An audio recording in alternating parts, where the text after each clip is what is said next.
Tigers with Coruscant. Caesar patrolling the right, the kick not high, but high enough to get a challenge on it. And Papali'i off the back of that offload. The crowd is into the game. The Tigers have got their first. Here's Coruscant. Oh, deception from Epi and the kid, or rather it's Seyfarth. Seyfarth burrows in. Epi Coruscant. Well, the Tigers pull rabbits out of hats. Coruscant, I think they'd like penalty. I think they'd like shot at goal here. No, they don't! Oh, I'm on the back of Coruscant, who has had a 10 out of 10 half. Epi Coruscant.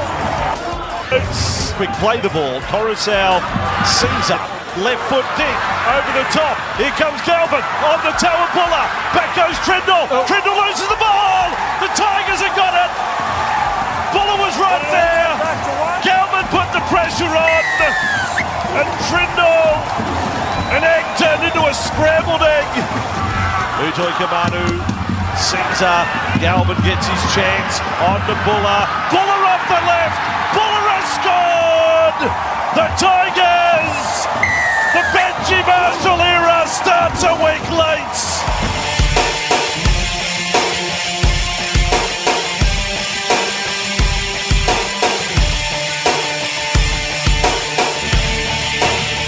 The West Tigers podcast, episode number 310, and fantastic to be doing a post-victory edition of the podcast. It's in the last few years a pretty rare phenomenon. I think I heard on the stats in that game we'd lost 13 of our last 14 games.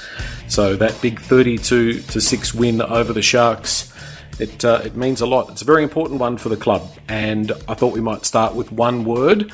I'll give you guys, we've got Declan and Steve and Gary here, give you guys just one more minute to think about and finalise your one word. And I thought in the meantime we'll run through a few one words that have come in from the West Tigers podcast forum to start with. Mac Tiger said competed on every play.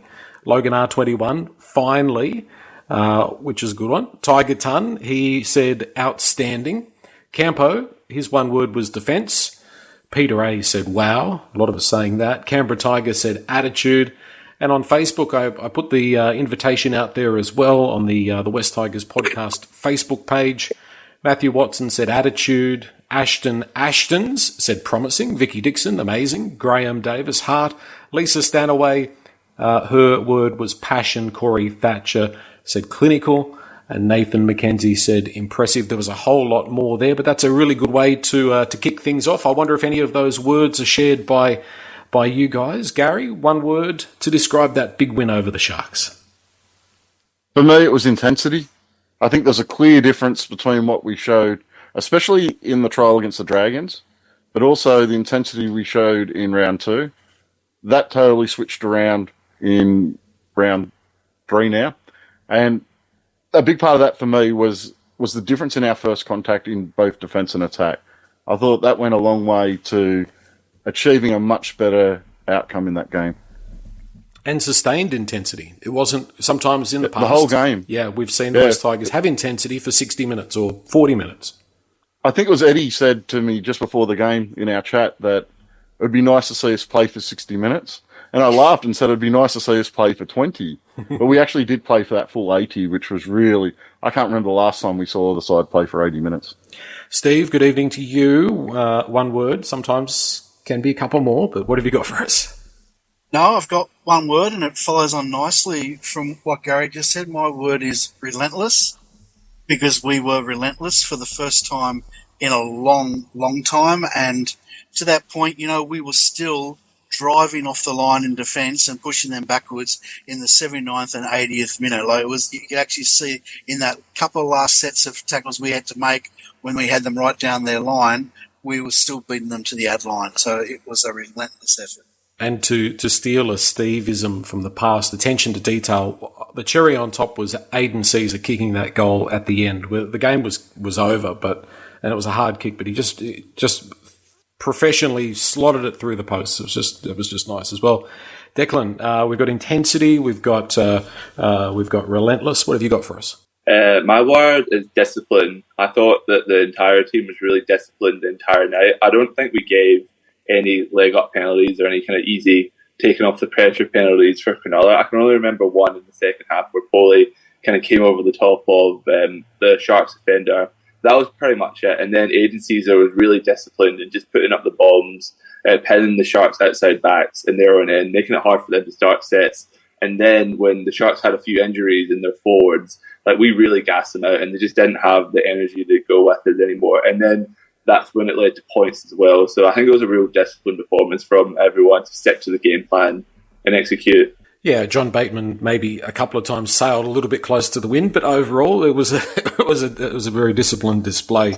I've actually, I don't know, would this be one word? I guess it's two words, sleeping giant. Like we've been hearing about the sleeping giant awakening, and I'm not saying that the sleeping giant is awakening, but when you see performances like that, you see the potential and you see where we all hope the club ends up and the direction that we're going in. There has been a very important development today, I suppose, or we're heading into an important week where the strategic plan for the club is about to come out. We'll have a bit of a quick chat about that a little bit later on in the pod. Some really important things said by Shane Richardson, the CEO, on that James Graham podcast. But we want to stay on this game. I thought, Gary, we might start with a bit of a look at the forwards because I have been critical of Bateman and Papali. We've had worries about the lock position. There's been some criticism of Stefano and Clemmer at different times, but I think it was probably for our starting, not discounting, of course, the contribution of Coruscant, which was fantastic, but in terms of a West Tigers starting pack and what they were able to bring through that game, it was right up there with a very memorable performance from all of the forwards against a team that is just so physical. But for me, you can't talk about the dominance that forward pack was able to display last night without heavily including Api Coruscant. The way he was bringing those forwards onto the ball, I think, and we saw it very briefly in the trial against the Warriors in that first 20 minutes, but then it kind of disappeared. And the one positive I did take out of last week's loss was the fact that we didn't have the ball in that opening stanza of the game. So while we had Clemmer and Stefan, they didn't have the opportunity to kind of impose themselves onto the game. I thought they did a really good job of that last night. Bateman and Papali were amazing. Papali was in my top 3 players on the field. I thought he was fantastic last night. But as you said, our entire forward pack was really strong. And I don't want to just talk about our starting forward pack as well. The guys that came on off the bench, Sam Fainu last night was immense. Like, that was a huge game from him. We've been talking about Sean Bloor and his potential that he has kind of and we're waiting for. I think we saw it last night with Fainu. He went off for a break midway through the second half. He was off for 5 minutes, and then Benji Marshall's putting him back onto the field. But really, the key to me for the dominance of that forward pack was Api Coruscant getting the ball to those front rowers up on that advantage line, getting them over that advantage line, and getting them into that defence really in a positive way. For far too long, both in defence and attack, we've seen our players get bent backwards and up on their back, which results in the slow play of the ball. Last night, on both sides of the ball, we were winning that first contact. We were dominating then the ruck and the ruck speed. And it just gave our players, our outside backs especially, so much more room. I think that was key to the victory last night. And it's really great to see. And I do believe that our forward pack has really now learned how to play off the back of Api Coruscant. No mention of Alex Seyfarth there, Gary. Look, I thought last night was a fantastic game from him. But we need to see it again next week. We need to see it again the week after. And that's my biggest concern from him is we do get these higher level games from him, but then a week, 2 weeks later, he's reverting back to what we've seen before. So the next thing for him is he's got to get a lot more consistently playing at that level, far more regularly than we've seen him in the past. But he had a really strong game last night. And that try he scored, even though he ran on a beautiful pass from Api, he still had a lot of work to do to get over that try line and get that ball down. And it was a fantastic effort to get over the line. Declan, the Fainu brothers, just while we're talking about Samuela, who just echoing Gary's comments, I thought he was really, really good off the bench. Latu played half a game, I believe, in New South Wales Cup. I didn't see that game. I believe you did. How did you see his brother Latu going? Yeah, he was really good. You could tell that even at 19 years old, he was probably a step above that grade of football. He did only play the first half. I think I wasn't sure if it was an injury or if there was some sort of minutes restriction for him, but he seemed to be fine on the bench, so hopefully he plays again next week. But yeah, I think everything we kind of know about Latu Fainu, we saw from that game, he was a really good passer, a really good ball runner. He's a small kind of nuggety player, and he's quite powerful when he gets in a little bit of space. And he's just a very naturally talented player. I think it's going to be really interesting to see. We've got two young guns kind of gunning for that sixth spot, and someone like Lachlan Galvin has probably just had like two near perfect performances. It's going to be interesting to see how Fainu, comes into consideration. I think I could see it like being from 14 if for whatever reason, we're kind of struggling to like break a game open. I think someone like him can come either dummy half or six, but just purely because he's got that a bit X factor about him. But we'll have to wait and see. Steve, a week ago, if we were doing a pod, I would have been saying we still need a lock. The lock position's not sorted, but we have to give a call out to Fanua Pole. I thought he was really good in the lock position. It may not be necessarily what we want there long term, but I thought it was one of those games where you could make an argument when we talk about the backs. Some of those backs also played. Junior Tupu comes to mind. They'd played their best game for the club, Papali'i, as Gary said. It all just came together on that night. Is it an aberration? Have we turned a corner? Well, we'll know next week whether we've turned a corner. We've been down this road before where we've put in a great performance, that incredible win against the Cowboys. And I think this win was better than that, just quietly. But we all thought we would turn the corner. And I can remember talking about Toa, saying it was a pivotal game for him, and we've seen pretty much nothing since. So, one game is just one game, but I don't want to sound even remotely negative, because what we saw last night was just superb football, and they played extremely well for 80 minutes. But you mentioned Pole. I'm a bit like Gary. I don't really want to mention Pole in isolation, because I think the pack just played so well together. And the thing that impressed me the most in that game was that the pack were doing things that we don't normally see. Like Gary mentioned them about running onto Appy, which is fantastic. But we have seen that. But the things that I saw last night that I haven't seen from this team, this forward pack, in a long time, was hitting these guys in defence, opposition in defence, consistently all game, and hurting them, pushing them back. Not just pushing them back, but hurting them.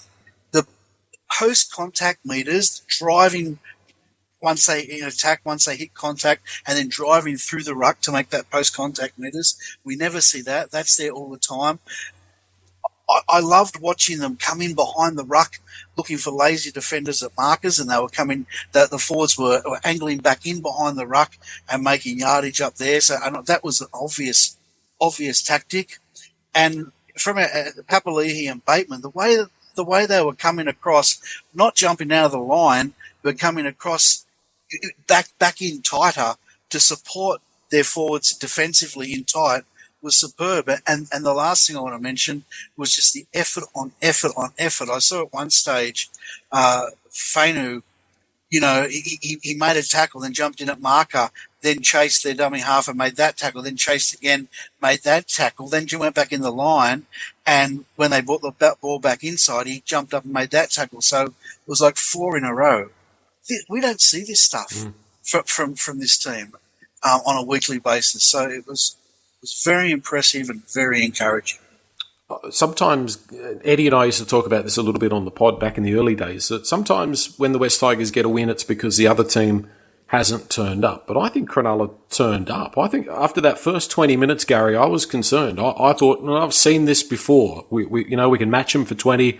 Something's going to go against us, and that will fall away. We'll end up being 16, 18 points behind. But we didn't go into that mode. We kept that intensity up. We kept putting pressure on them. They started to make mistakes, and we started to get on top. I don't think it was a case of Cronulla not turning up. I think they actually they turned up ready to play. especially after Cronulla got that first try. When Cronulla got that first try, we'd had a couple of opportunities down their end and hadn't really taken advantage of it. And I thought, here we go. We start well, and then a try gets scored, and we compound that with a mistake after it, and the side's back down and they score again. That's what I was expecting after that. But we went straight back to our game plan, which was the most impressive part for me, that their ability to stick to that game plan last night, I haven't seen from a West Tigers side in a long time. And a key part of that game plan, and a key part of why Cronulla was off their game, and Steve probably deserves a little bit of credit because he did mention this in the preview pod, was their harassment of Nicho Hynes. They were in his face, especially those second rowers, all night. It was very clear with the couple of kicks he kicked out on the full that they were pressuring him really well, but they were pressuring him with the ball as well. And by that second half, he kind of went right back into his shell and really wasn't a factor on that game after the pressure that we were able to get to him. And it was so great to see us, what was obviously a plan that Benji Marshall and the coaching team have put in place, and to see the boys go out there and execute it to a point that we eliminated one of the opposition's key playmakers from having any real influence on that game. So that was highly, highly impressive last night. And that's why I think you're right, Joel. A lot of times we win because other teams played poorly. Cronulla's poor play last night was a result of a game plan that we put in place. That was quite obvious to see. Yeah, which is quite an unusual thing. It's a good sign. We'll talk about the spine in a minute, and we'll talk about the backs as well. But Declan, let's talk about the coach for a minute. Benji seems to be... We've never seen Benji really as a first-grade coach before. We've seen him do a little bit as an assistant last year, etc. But it seems to me to be channeling his inner Wayne Bennett. I think we've got someone who is more of a man manager than a hands-on coach, and I think that probably that works for this generation of players a little bit more. I think there is the potentiality for Benji to be able to connect with the younger players, but just be that man manager rather than filling their heads with too much instruction. Yeah, I think with Benji, it's very clear that people, like the generation of players that are debuting right now, they definitely watched him play when they were younger. So he's got to be an idol of theirs. There's no doubt about that. And it seems like Benji Marshall, I think Shane Richardson said in the Byron podcast that Benji really does get the kind of Polynesian player in their mindset. So he's really good at communicating with them. And with so many of our players being Polynesian, you could see that. And then I think I'm going to steal from Steve, who said in the chat that when you see on the team song, like when he was leading it, you could see all the players getting around him and really being energized by him. So obviously that's just like kind of peek into the change room. It's not something to go on. But if we go off of that, then, it's clear that they really resonate with him. But I've been really impressed, that he copped a lot of pressure coming into this week. I think it was important that they won, but it was a big pressure game, and I think the coach and the staff came up with the right game plan to get the W at Leichhardt. Yeah, I just want to touch on that, what you just said, Declan, not necessarily just the song, but all that footage that Fox showed of Benji Marshall interacting with the team. From memory, there was footage before the game. There may have been footage at half time, but then there was definitely footage at the end of the game. And at the end of the game, there were two types of footage. There was Benji talking to the team quite seriously, and then there was the new team song. Now, what I noticed about that was they were hanging off every single word he said. Now, I can remember watching the team with Madge, and I'm not a Madge basher, but I can remember them, in that documentary and in just general footage, and people were looking down and they were looking at no one was making eye contact with the coach. And I remember at the time thinking that's not a good sign. Well, these guys were just riveted to what Benji Marshall was saying, and then they all bought in to the celebration that he then initiated them, going from the serious to the celebratory. And, he's just he's embryonic, right? He's going to have some hard days, but he's got them at the moment. And I'm looking forward to Dean Ritchie's article about that tomorrow morning. But Gary, the funny thing when you think about Benji's life is he is somebody who has a lot of diversity in there in the experiences that he's had. Like, for example, he had, by the sound of it, a difficult sort of upbringing.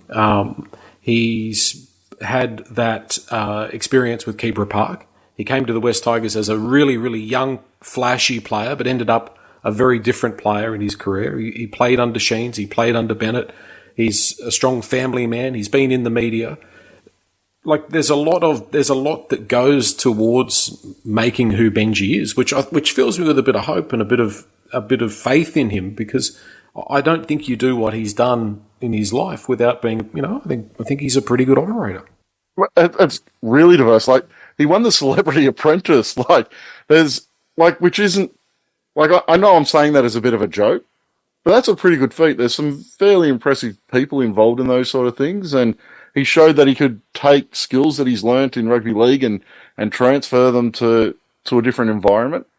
And I guess that's what he's doing now. He's taking the skills that he's learnt from all those different coaches, and he's putting his spin on it and developing his style of coaching. And I think Steve's right. It's going to take a while for him to really work out what sort of coach he's going to be and how he can best get this side playing good football.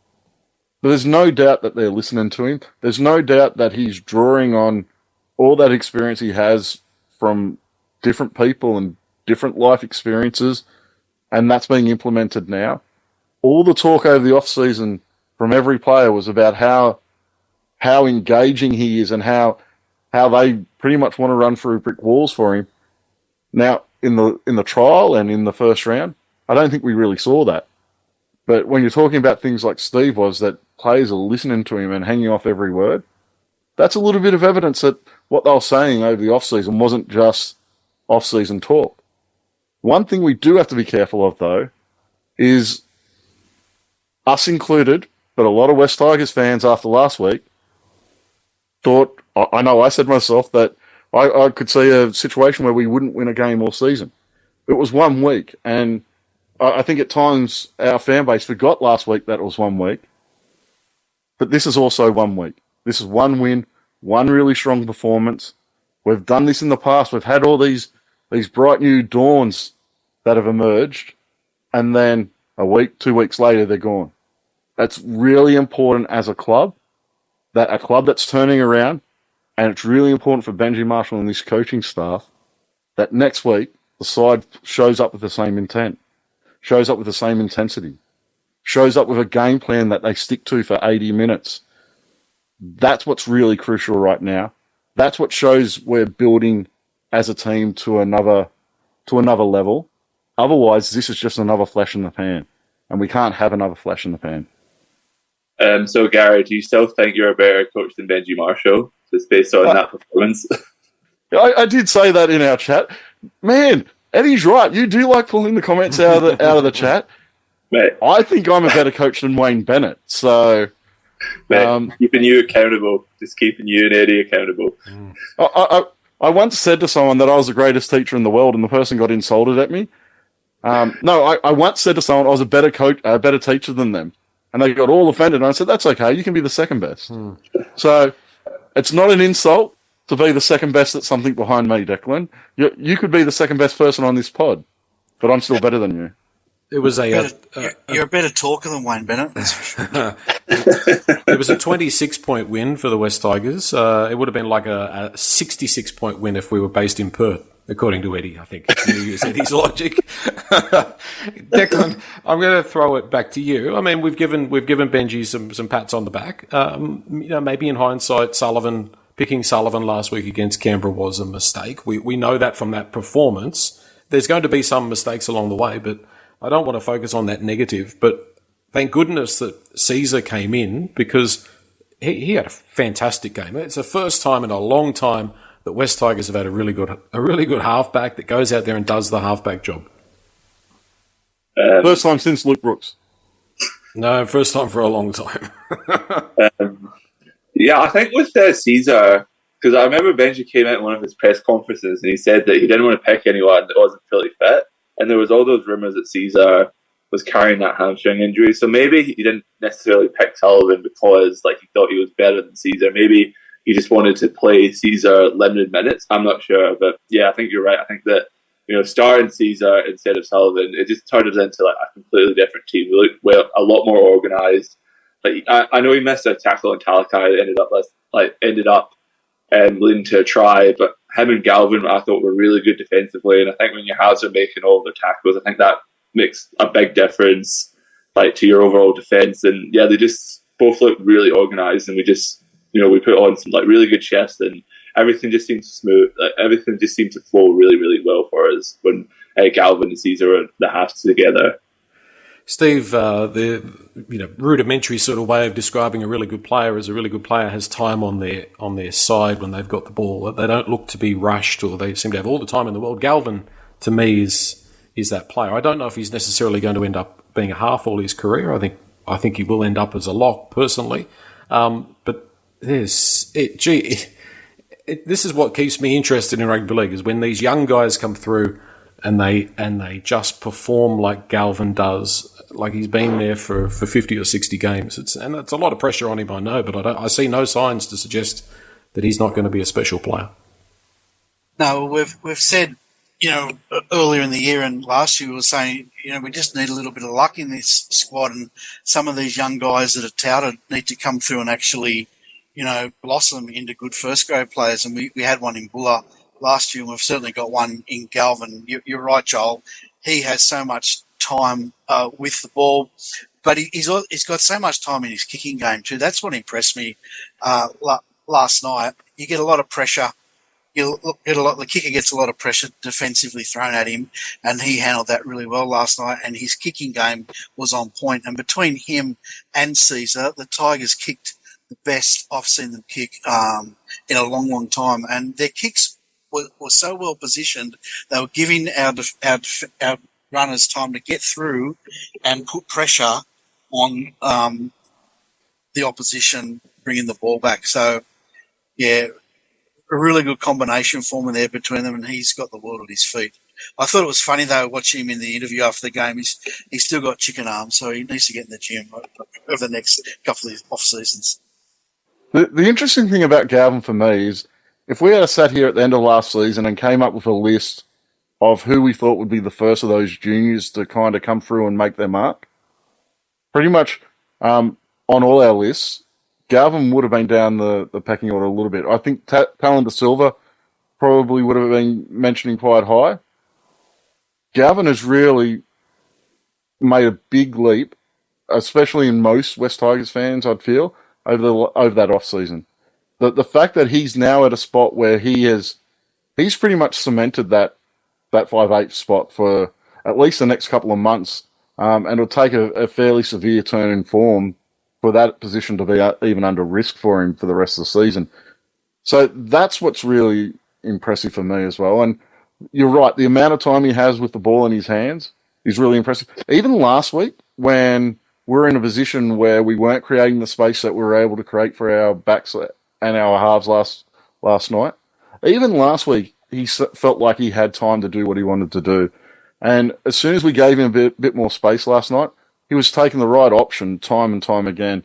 Even the nice early ball that he gave for Buller's try, just to give Buller the space. It was just a standard run-the-mill play, but he executed it perfectly. He put the ball in the right spot, and he gave the ball at the right time. He didn't go too long with the ball before he passed it. Those sort of things are just really impressive, and that's what, if that continues to develop, he's going to be one hell of a player.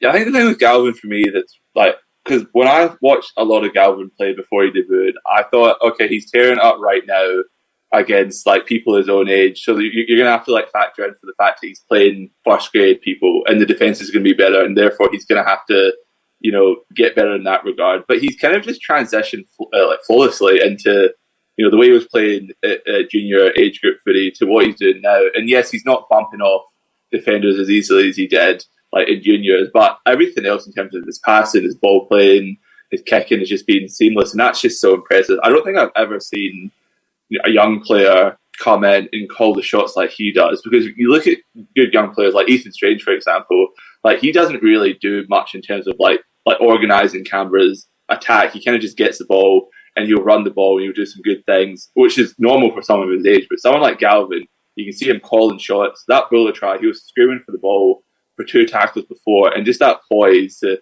get everyone in the right position or where he wants them, and just to execute it and just have the confidence to do that and like boss other people around. I think I've never really seen anything like that before for someone so young in first grade. And not overawed it at all. Like the smile on his face when he ran out for his debut game, he wasn't nervous. Like, I'm sure there was nerves there, but it wasn't nerves that were affecting him. He didn't appear worried about playing against players he's been watching on TV for the last 5 to 10 years. That, for me, he just looked in place that he was a seasoned first grader, mentally running out onto the field. And the other part of it, you went through all his attack, Declan, but his defence, he hasn't let anyone down defensively either. And for a young guy, now he's a bigger young guy. Steve and I were talking earlier, and I called him a big little kid because that's what he looks like. He looks like he's about a 12-year-old out there, but in a slightly bigger body. But he's just done everything that's been asked of him defensively, and then his skills in attack that Declan was talking about have just transitioned straight over from what he was doing in the younger grades. And I remember talking about him last year, and I'm talking about him playing coming through as a second rower, coming through as a lock. And I didn't think he was going to make that transition. And he's made that transition in a couple of months, and he's now our starting 5'8". And as I said earlier, I can't see any reason why he won't be in that position for most of the season. In the interview, the Shane Richardson interview with James Graham, he said that on Galvin, he said he is John Sutton reincarnated. He said, and I built Souths around John Sutton. So that's how high Richardson rates Galvin, Steve? Yeah, I was just going to say, we mentioned this last week in the pod about the only way these young kids like Buller and Galvin, Tarpe and others are going to be able to do their thing is if our experienced players step up and do their job. And we were screaming for that to happen because we don't think it happened the week before. And it just happened magnificently. Like, this is the thing I just want to keep pushing home about this game on Saturday night it was just such a team effort. Our senior players did their job with our captain leading the way magnificently, but that allowed the Bullers and the Galvins to play out of their skin, and for Tarpe to play out of their skin, because they weren't isolated, they weren't going backwards. They would be growing in confidence because the bloke next to them, who's played more first grade than they have, was doing his job and doing it really well. And again, I go back to our second rowers, whose support in defence of these young guys was just fantastic on both sides. On both sides, both Bateman and Papali'i. The amount of defensive work they were doing and supporting the bloke next to them was just, well, it's what they should do. Yeah, and I think that Benji deserves a lot of credit with how he's handled, especially Lachlan Galvin, because someone like that, he's clearly been given, like free roam to like just play footy and play what he sees. And I think like a lot of time these young players, especially at the start of a season, the coach kind of like hamstrings them a little bit just to play within the team structure and not overly play their hand. But you can see that Galvin, he's clearly not afraid to make mistakes and he doesn't really let them affect him. And I just think that's Benji Marshall kind of letting them know that, you can try things out there. And he was trying stuff. That ball he threw for Olam, the poise when you're 20 metres out from your own line to engage a tackler and then get the ball away and put your centre away for, what was it, a 60, 70 metre run? Those are sort of the things as a young guy. Most young guys, I would expect to see pull the ball in that situation. He went into the tackle, put his arms around behind the back of the defender and got that ball away. Those are the things that he's been empowered to do. He's been empowered to play what he sees. And that's why I think that transition for him has been so good from the junior grades to first grade, because he's been empowered to play what he sees. And I think in the past we've had young players who have been fearful of making a mistake. And I think that there's, like, sure, you got to control the ball, but I think there's a license for him to try things, and you're not going to be berated if one of them doesn't come off. And I think that's quite clear in his style of play at the moment. To your point, Declan, about Benji, I don't know if you guys heard, Appy was asked the question, what's Benji brought to the coaching? What's he done for you? And that sort of question. And Appy said one thing that Benji's taught him is to trust these young guys and to give them the ball. He said there are times, when the rookie's calling for it and Caesar's calling for it, on the other side, you're going to go to Caesar. And even Galvin said in the post-match interview, he said, I've got to learn to calm down. He said, there are times we just need to get through our set and kick to a corner. But Appy said that Benji has said, if they're screaming for the ball, give them the ball, because they might just see something and be able to do something. And, I think that's a pertinent point that Appy's taken that on and said, all right, I can't always go to Caesar. I've got to go left, not always go right to Caesar. And that's the way these guys are growing confidence. Let's have a talk about the wingers.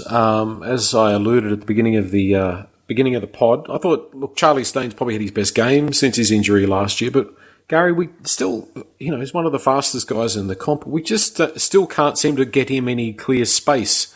He seems to be a bit of a battering ram, and that's it. I don't know what's going on there. Do you think is it just the way we're playing? Is it his positional play?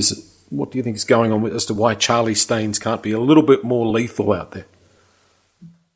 I thought he missed a really good opportunity, not last night, but last week against Canberra.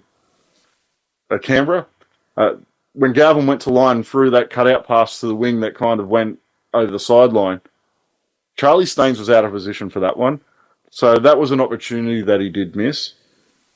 But I still don't think we're creating a lot of try-scoring opportunities for our wingers. Tupu still hasn't got a try for the season. So we're not creating that space right down the edge. We're still scoring we're actually scoring through the middle a lot more. As wide as we got, I think, was probably Baller's try, and we scored a couple of tries off kicks. So we're still not creating that space for our wingers to finish. And to me, Charlie Staines is an out-and-out finisher. He's not really a guy you use coming out of your own end. He's a guy you give a little bit of space to. He uses his speed, and he finds the line. We haven't created that sort of opportunity yet this season, and you're not going to see the best of Charlie Staines unless you're creating him that space to be a finisher. It'll be interesting to see if we develop that over the next couple of weeks. But right now, I don't think he's really the right fit for the style of football we want from our wingers. I think having a bigger winger out there who can get some yardage early in the set, who is a target for a high ball, because we are scoring some tries off kicks, and Caesar's bombs last night were very nice bombs. So I just don't think he's the right fit for what we're looking for at this point in time. That's not to say in a couple of weeks we're not creating space on the edge, down the wings. We're just not doing that at the moment.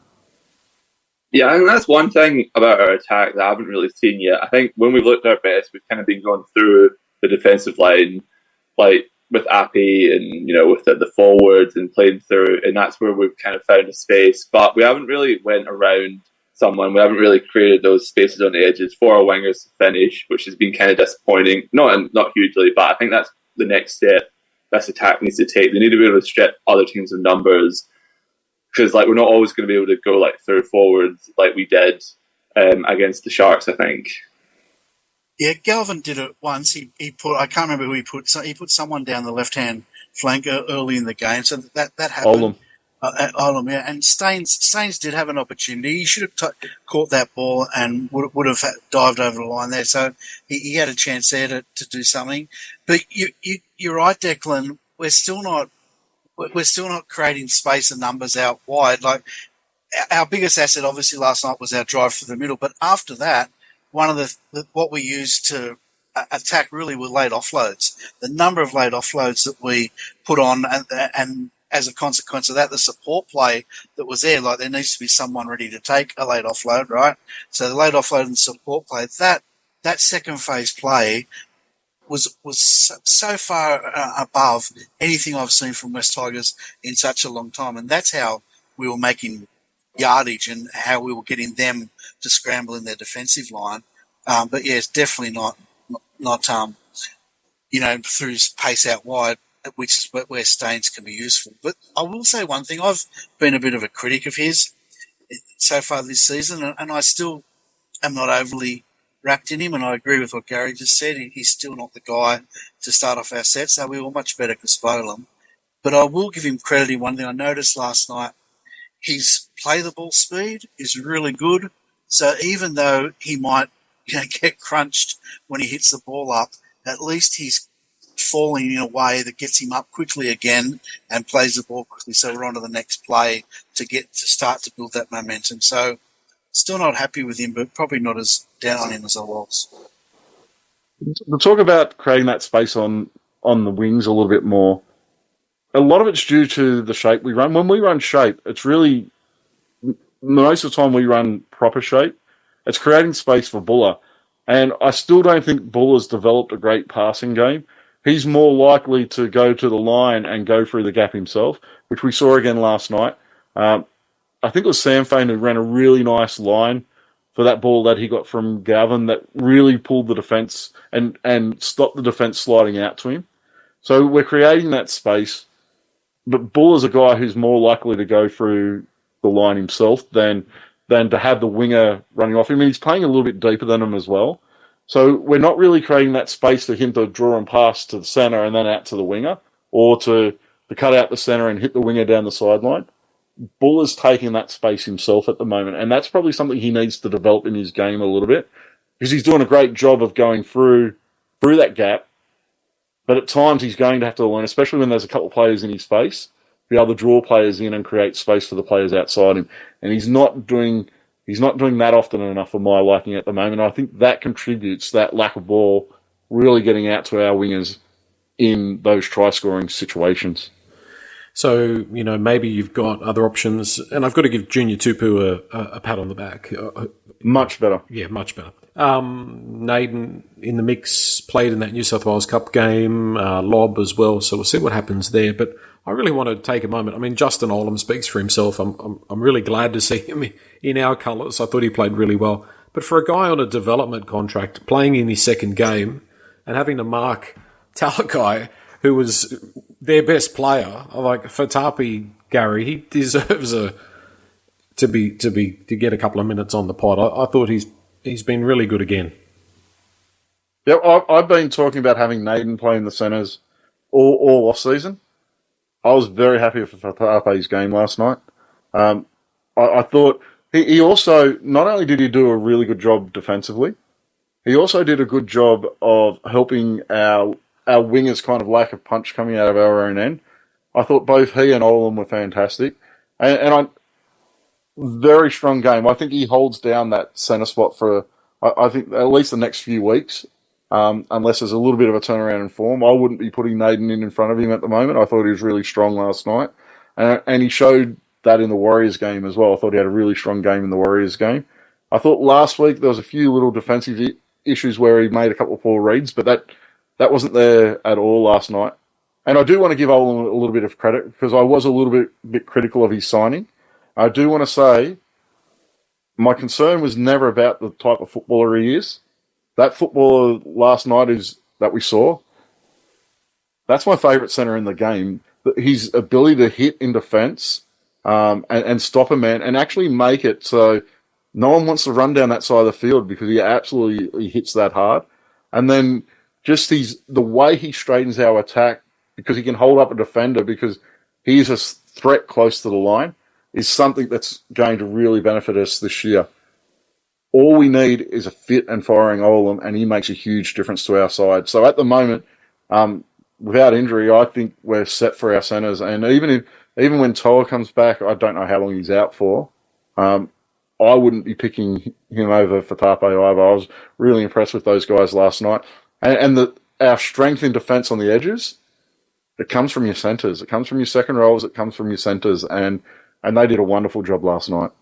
Yeah, I think that's the point I was just about to make. Like, I think Fatape showed that he's fearless. He just threw himself in front of Togai a number of times. But what impressed me the most was they were working much better together. Like we were caning Papali'i a couple of weeks ago. He was missing tackles left, right, and centre. He was just getting bumped off. But him and Caesar and Fatape working together on that right edge, defensively they were much stronger. They were supporting each other. They were moving together. As opposed, no one was jumping out of the line. And I put a lot of that from what I was watching down to Papali'i. I just think the support he gave those on either side of him was amazing. I've already said that. So, yeah, it's very promising that they look to be working much better together in defence, which helps for Tape immensely. But there's also a high reduction in the missed tackle count as well. And a lot of that, I think Steve might have even had the stats for that last night. I'm not sure if he still has them. I got them off the coverage, and they said on the Fox coverage that it was 9 missed tackles. This was at about the 65-minute mark around that. But then when I looked at the post game, it was like the post game stats were like 22, 23. So I don't know. It's somewhere between 9 and 22, right? So obviously it's better than the 53 we saw during the trials. Yeah, absolutely. And you could see it. Our defence in the trials was a lot of sliding defence and a lot of covering defence. Sorry, like we were making a lot of missed tackles and we were covering it up. The structures looked really strong last night, and it wasn't often where a guy was getting the ball without a player in front of him. So John Morris, I think, deserves a lot of credit there. I think he's really tightened up that defence in a very short space of time. Yeah, can I mention something on that? Something I noticed from watching it on TV. We seem to be playing a much more compressed defence than we had in the games before that. And I don't know whether I just imagined that or not, but that's the way it seemed to me.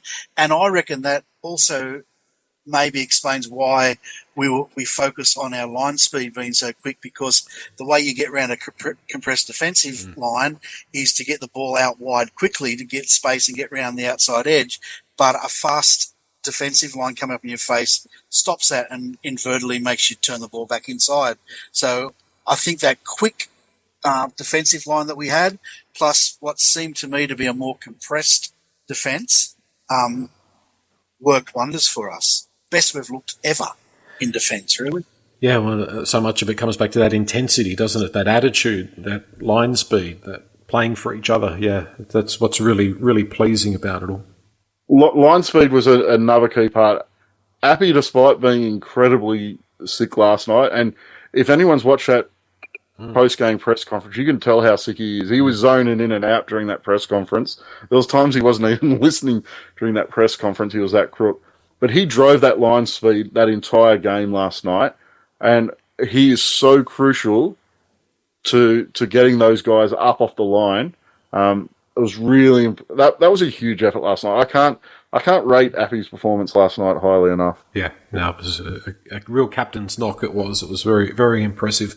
I hate to say it, but the Eels were very impressive against Manly. They started off terribly, but they were probably one of the best performances from a Parramatta side that I've seen for a while. They're going to be tough. Is that a good thing, do you think? Like, I mean, Declan, would you rather be playing a team that's coming off a win and a team that we've traditionally, or the last few years, really struggled? I mean, we've struggled against everybody, but you know what I mean? A team that's really had our number, rather than maybe a slightly easier game. I kind of think it's going to be a good thing for the club, especially that big Monday, Easter Monday event. There should be a good crowd. I think it's going to be great. I think I would rather play a bad team so we can build our confidence and take those stair-step approaches to eventually getting up to a top 8 team like that. But I think if we're going to play Parramatta, I would rather play Parramatta coming off a win at Leichhardt, where confidence should be at an all-time high, because it's always like a bit of an intense game. But we have, like, when we've played them before, we haven't really been that far off beating them. I know we haven't beaten them for a while, but they've been pretty competitive, and we've been a little bit unlucky sometimes. So I think that, if we play like that, then I think we're every chance for it to be a competitive game. But we're going to have to see. We're going to have to stop them offloading, because that's what got them back into the game against Manly. Just Junior Paulo and Bryce Cartwright, just that second phase play that Mitchell Moses was able to, play off the back of. But if we can stop that, I think that we can have some success. And I think Penrith showed that if you play through the Eels, then that can really disrupt them. I think Manly, they were a little bit flashy. They tried to, go like around them a few times, but I think like playing straight and direct through Appy, I think we might have some success, hopefully. Not going too deeply into that game because it's still, on the horizon. But Gary, a 9-day turnaround after that performance, I can see the positives and the negatives there. The guys probably want to play again as soon as possible to keep that energy going. But I'd imagine there'd be a pretty physical toll taken on the Tigers after that game against the Sharks. Yeah, I always like a little bit of a break between games. I don't like the short turnarounds. 9 days is probably getting out to really the limit of really what you want. I think you start to go a bit stale. But I also think that this side still has a lot to work on, a lot to build on. I want to see us running a bit more shape. I think since the St. George trial, that has slowly grown. I thought last week we were running some shape. We're running a bit slow. Last night there was a lot more shape. There was a lot more structure to what we're trying to do out on the field in attack. And for me, I think that still has further room for improvement. So that's what I want to see over the next week. And speaking about Parramatta is the stereotypical modern rugby league side. They have the big forwards who can disrupt your defensive line, who can get you on the back foot because they can then get a fast play of the ball with a couple of people and they play against that retreating defence all the time. So that first impact, that first collision is really important against them. If we can control that first collision, then I think that goes a long way to getting us into the game. And I thought we did a really good job of that last night. So I think there are some positives there, but it's really important that we show up and just with the same intensity, the same intent that we showed last night. This podcast, James Graham podcast, there's a few things that came out of that with Shane Richardson. It's an hour and a half. It's a good listen. A few things that come out of it that are very concrete about what Shane Richardson said. He said that the Tamworth game is going to be no more after this year. So I don't think too many fans would be too upset about that move. I can understand the benefit of playing the game in the country, but I guess from a commercial perspective, it doesn't make sense. So that's definitely, there was no ifs and buts about that. And another bit of news, which I thought was really interesting, was that the West Tigers will be opening an office in Campbelltown this week. So there will actually be a permanent presence in Campbelltown, which I presume would be mostly, I guess, a sales and marketing type office and an office that would include ticket sales and that type of thing, Gary? For me, the strategic direction's also very close to coming out. Yep. And for me, that engagement with the Southwest is what's crucial for me. I've probably spoken about this a little bit before, but I've in my career as a teacher, I work quite closely with the program Panthers on the Prowl, which is Penrith's community outreach program that Shane Richardson was heavily involved with when he was at Penrith. He was also heavily involved in the South Cares program. Now, I can't talk about South Cares, but I can talk about Panthers on the Prowl. And that is a program that makes legitimate change to their local community. And I think a lot of the stuff that we've done in the past down the Southwest has been tokenistic. Let's send our players out to the school. Let's get them to do a signing session out of school. Let's send them to the shopping centre. What Panthers on the Prowl does is it makes a contribution to their community, a proper contribution, a valued contribution, especially in the Department of Education. I've been involved in programs where they send development officers to come out and engage in the schools, not just to send players out there for the kids to see, but they send the players out and they're actively involved in activities that get the kids engaged in sport. They run sport expos at Panther Stadium where they invite all the local sporting organisations along, invite the schools along so the kids can connect with sporting organisations. It's about increasing the fitness. They run a school program at Panther Stadium that has a suspension centre where they get all kids at risk of suspension into Panther Stadium, into the teachers that they have there, interacting with the team and trying to make a positive change to their community. These aren't programs that are just tokenistic, like let's send our players out there and get them to engage. That's how you engage in your community. That's how you make a difference in the community. And our mission statement for the past 10 years has been to enrich the lives of our local community. That was the West Tigers mission statement. There was nothing about winning football games, but I don't think we did that. I think what we did in those areas was tokenistic. And what I want to see in the strategic plan, if we're going to really engage, and especially with the talk about that was mentioned in the pod, that being a part of the Southwest community, being part of that Macarthur region community, doesn't necessarily mean playing games there.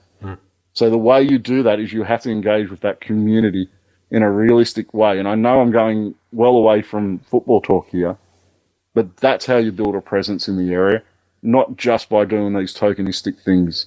And that's what I that's what excites me about Shane Richardson, because he has been heavily involved in those programs. He really set up South Cares, which is a similar program that I haven't had anything to do with. But that's what I want to see. I want to see us as a club, if we're going to be a club that says we're making positive change in our community, then let's make positive change in our communities. Yeah, so just to confirm, the strategic plan has been signed off by the board. So this is sort of some of the things that we're talking about at this point. It's been signed off unanimously by the board, according to Shane Richardson. It will be released to the players and to the staff of the club on Tuesday. And then I presume we'll get a look at it at some stage, maybe later in the week. So really looking forward to that. A couple of other things that came out of that interview that were sort of concrete things. He said we are in the market for a quality outside back. That sounded like something maybe in the works there. So that's an interesting one. And without going down the rabbit hole of home grounds, alluding to or a little bit further to what Gary just said, in that Shane Richardson did say there is a massive opportunity and a huge future in the Southwest, but that doesn't necessarily mean that we have to play there. Now, if you listen to this interview, you'll also hear some fairly direct and fairly honest talk about the limitations that are around Leichhardt Oval. And listening to this interview had me very much of the opinion that Leichhardt Oval is not going to be part of the club's future. He said in that interview that the club is going to be, so I presume he's echoing the words of the strategic plan, the club will be playing at the ground that gives us the best commercial opportunity. And you can kind of see that there's going to be, because there has to be a negotiation around where we play after this season, that Shane is doing the typical thing. He's trying to negotiate from that strong position. He used the story of when he was at Souths, and basically Souths and the Roosters shared Allianz Stadium, the football stadium at Moore Park. The Roosters were on a better deal than Souths. And he said, well, if you're not going to match the same deal that the Roosters get, we'll take it out to ANZ Stadium at Homebush. And there was a lot of conjecture, a lot of upset Souths fans when that decision was made. But he said it's provided us with such an opportunity, provided Souths with that opportunity to become a much more financially stable organisation. So I think Shane Richardson is a businessman, and decisions are going to be based on commerciality rather than nostalgia. So I think we may be getting towards the end of Leichhardt. He said also, to compete with the big clubs, you need a good venue. You need corporates. The limitation of Leichhardt was, as he said, there were spots there for 300 corporates. He could have sold 600 or 700 at a bigger venue. So it's commerciality. It's business nowadays. So watch for more of that. I'm sure there'll be a lot of discussion around Leichhardt Oval and Campbelltown, which has maybe not quite the same limitations, but a number of limitations as compared to some other venues. So I think there's going to be a lot of talk about that. What really made me excited as well, he said in that interview in regards to Jerome Luai, he said, I asked Jerome why you signed with the West Tigers. And, typical sort of Jerome Luai response, he said, I'm all about the rings and I'm going there to get more rings. So, hey, that sounds promising. But Richardson did say, Jerome Luai is the kind of guy that won't accept losing. And also something else that came up, quoting him here, Gary, he said, when you decide on a journey, he said, you can't go off the plan. You have to decide your plan and you have to stick with it, which is a little bit different maybe to what we've experienced. But for me, that's crucial. I think the first part is, if you're going to go to the effort of doing a strategic plan, which the club has in the past, you can't hide it. The fact that we're going to have a public available document that all stakeholders can see, that points out what we want to achieve as a club, what those targets are, and kind of the KPIs, what they're expecting to have at the end of it. That's really crucial. In the past, we're kind of hidden that sort of information, and that's where the term "we're treated like mushrooms" come from. But this is going to be a public document. Now, what that also means is you can't turn around 3 weeks' time or 6 months' time or 12 months' time and without very good reasoning change your direction. Well, these plans won't be just for the next 12 months. These will be 3 to 5 year plans. These are the things we're trying to achieve. And it'll be based around membership. It'll be based around the corporate dollar we're trying to bring into the club. It'll be based around sponsorship. It'll also be based around on-field results. All these things will be targets and goals that we set that are fairly publicly accessible by people and fairly public knowledge. To change direction then becomes a lot harder than it has been in the past. And that's what's crucial for me. The reason why I eventually pushed for the petition and pushed for the review was because of that change of direction that we're constantly seeing from our club. Our inability to stick to a plan. And despite the fact none of us overly knew what that plan was, it was quite obvious we were changing direction quite quickly when things weren't going right. And that's what you tend to do when you're feeling that pressure of keeping your job and you have to get things right now. That's that pressure it builds. You start to chop and change and you become a bit wishy-washy and all over the place. The one thing we're going to get with Shane Richardson, there's going to be decisions made that many of us don't agree with. There's going to be decisions, and the home ground one is probably going to be the most contentious one. There's going to be decisions made around home grounds that a lot of us don't agree with. But there'll be decisions that the board and Shane Richardson feel are best for the club, and there'll be decisions that we stick to and we follow through and we implement the plans of. And you're then judged at the end of that whether it was the right decision. And the club will be judged on whether if the decision's to move to one of the big stadiums, for example, and part of the reasoning is to increase the membership base because people want to attend better stadiums. The judgment comes at the end of that plan has the membership numbers increased. So that will be a strategy to increase it or have the corporate dollars increase if it's about the corporate dollars.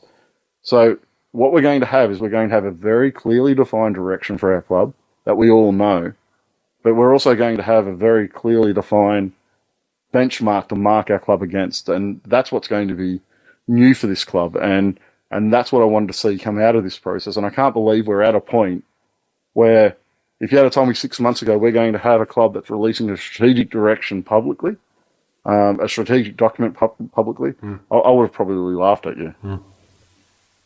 Did anyone else think that when Shane Richardson said that we need to stay the course, that was a direct message to Eddie about they're constantly changing based on each result, what we should do?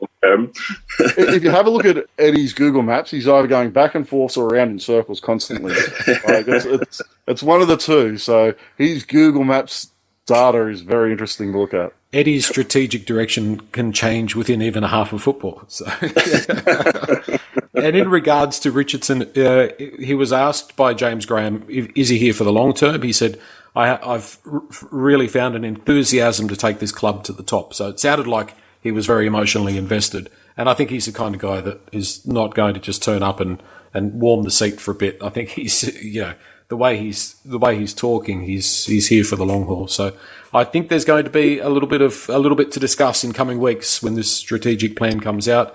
And he's a pretty strong character. He'll stare down the people that don't like some of the decisions that I think are coming our way, as you say, Gary, because he's done it before. He did it at South, where there was a lot of revolt around the change of ownership, even when it went to the private ownership, and changing out to Homebush, etc. So it's going to be interesting. It always is very interesting. Please, not a Core Stadium, please.